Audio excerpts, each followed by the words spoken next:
Olá, seja muito bem-vindo. Mais uma vez é muito bom estar em sua companhia. E a partir de agora você acompanha comigo as notícias do Brasil e do mundo. E eu vou começar essa edição falando de economia e sobre o Pix. Olha só, com o Pix, a quantidade de transações de pagamentos saltou 40% no ano passado. Os dados foram divulgados pelo Banco Central. A quantidade de transações de pagamento, com exceção do dinheiro em espécie, cresceu 40% no ano passado em relação a 2020, para 58 bilhões e 800 milhões de reais. Segundo o Banco Central, o aumento se deve principalmente ao sucesso do Pix. Os dados são da publicação Estatísticas de Pagamentos de Varejo e de Cartões no Brasil, referente a 2021. Em volume financeiro, o avanço foi de 27%, para quase 77 trilhões de reais, o equivalente a 9 vezes o produto interno bruto do país. O crescimento da quantidade total de transações é resultado também da expansão do mercado de cartões, que manteve crescimento nas modalidades de crédito, débito e pré-pago. Em número de operações, o Pix ultrapassou o cartão de crédito e de débito no quarto trimestre. Depois disso, não parou de crescer, chegando a quase 5 bilhões e meio de reais no fim do segundo trimestre de 2022. O celular foi responsável por 60% das operações, enquanto as realizadas em agência, postos de atendimento e caixas eletrônicos representam 8% do total. E eu falo das notícias internacionais agora e, aliás, com uma notícia trágica. Pelo menos 7 pessoas morreram num tiroteio em um supermercado no estado americano da Virgínia na noite de terça-feira. O criminoso foi morto pela polícia. Um atirador matou várias pessoas na terça-feira à noite em um supermercado Walmart no estado da Virgínia, no leste dos Estados Unidos.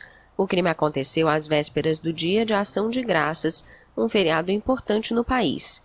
A polícia acredita que o massacre do Walmart tenha sido cometido por um único autor, que foi morto pelos agentes. As primeiras ligações para os serviços de emergência aconteceram às 10 da noite no horário local, quando o mercado ainda estava aberto. A área do ataque foi isolada. O Walmart, maior rede varejista dos Estados Unidos, afirmou em um comunicado que está chocado com o trágico acontecimento. O massacre aconteceu menos de 48 horas antes da celebração do Dia de Ação de Graças no país. A violência com armas de fogo prossegue em um ritmo alarmante nos Estados Unidos. Segundo a organização Gun Violence Archive, o país registrou mais de 600 tiroteios em 2022. E eu continuo falando de notícias internacionais. Os trabalhadores da maior fábrica de iPhones no mundo, que está localizada na China, realizaram protestos nesta quarta-feira por melhores salários e condições de vida. E as manifestações acontecem em meio à volta das restrições para conter o aumento dos casos de coronavírus. Os funcionários da empresa de propriedade taiwanesa Foxconn, no centro da China, saíram às ruas nesta quarta-feira e entraram em confronto com agentes de segurança. A Foxconn é o maior empregador privado da China, com 1 milhão de pessoas trabalhando em 30 fábricas e institutos de pesquisa espalhados por todo o país. A principal terceirizada da Apple registrou um aumento nos casos de Covid-19 em sua fábrica nos últimos meses e decidiu fechar o vasto complexo industrial para conter as infecções por Covid. Em nota, a empresa afirma que os trabalhadores reclamam dos baixos salários e das condições na fábrica, mas negou que tenha exposto os funcionários ao risco de serem infectados pelo vírus. Olha, e essas restrições por causa da Covid-19 na China, que a gente acabou de ver, tem atrapalhado os chineses de torcerem na Copa do Mundo. Muitos, inclusive, estão revoltados por ver os torcedores de outros países comemorarem livremente.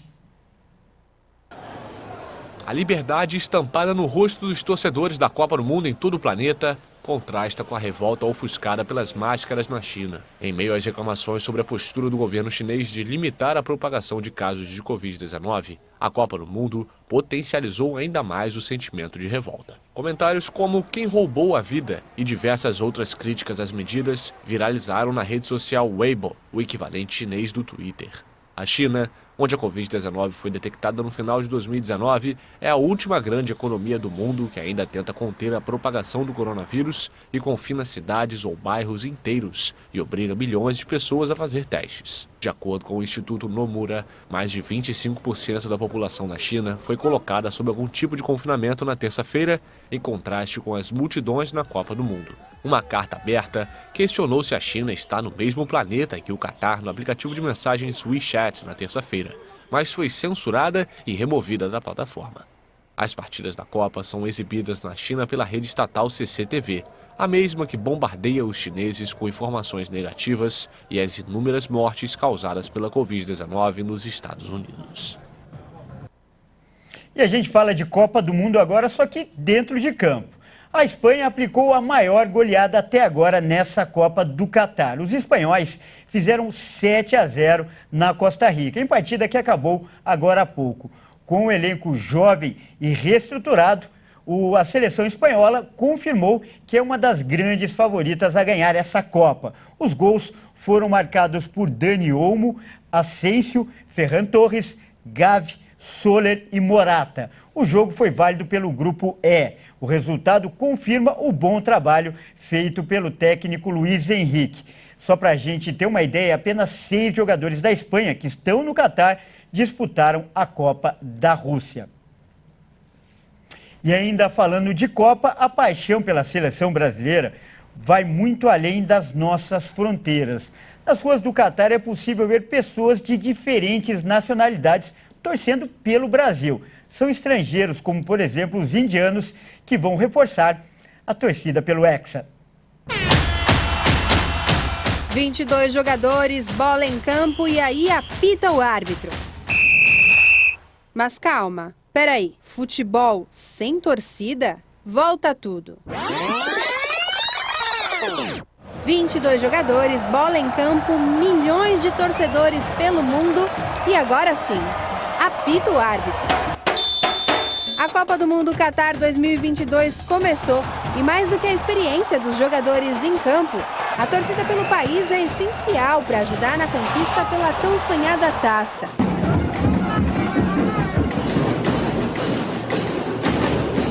No país sede, as ruas estão tomadas de torcedores de diversos países.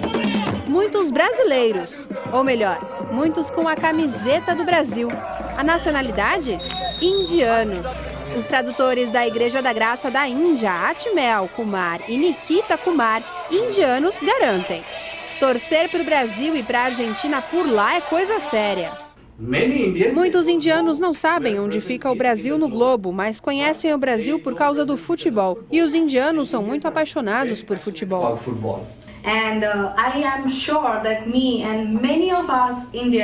E tenho certeza de que eu e muitos de nós, indianos, apoiamos o Brasil nessa Copa do Mundo porque foi o time com o melhor desempenho na história da Copa do Mundo.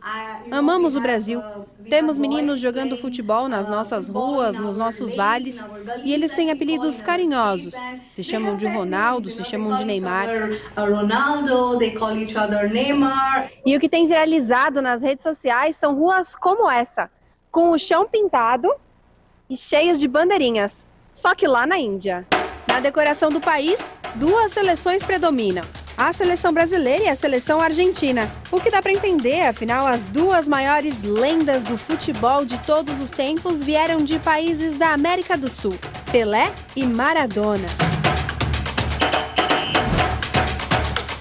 A Índia se classificou para a Copa do Mundo uma única vez, em 1950, depois da desistência de 3 países, mas não pôde participar por problemas financeiros. Então eles adotaram outros times para chamarem de seus.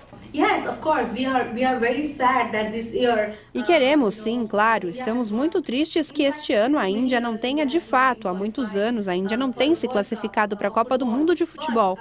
Mas eu acho que é mais ou menos devido a muitos contratempos e devido a muitas outras razões que a Índia não está qualificada. Mas se não é a Índia, é brasileiro para nós. Mas e o povo brasileiro? Se o Brasil não fosse classificado para a Copa do Mundo, qual país você torceria? Acho que é a Argentina. A Argentina, Estados Unidos. Torceria para outros times aí, não só pelo Brasil, não. Se o Brasil perdesse, tem outros times para torcer também. Não. Não, sou brasileira. Interessante mesmo é ver que a paixão pelo esporte ultrapassa fronteiras e faz com que o clima de Copa seja um dos mais esperados por todos, para poder gritar e torcer sem medo de ser feliz. E de quebra, quem sabe, levar a taça para casa. Bom, e a gente fica por aqui. Eu agradeço demais pela sua companhia e convido a continuar ligado em nossa programação. Até mais!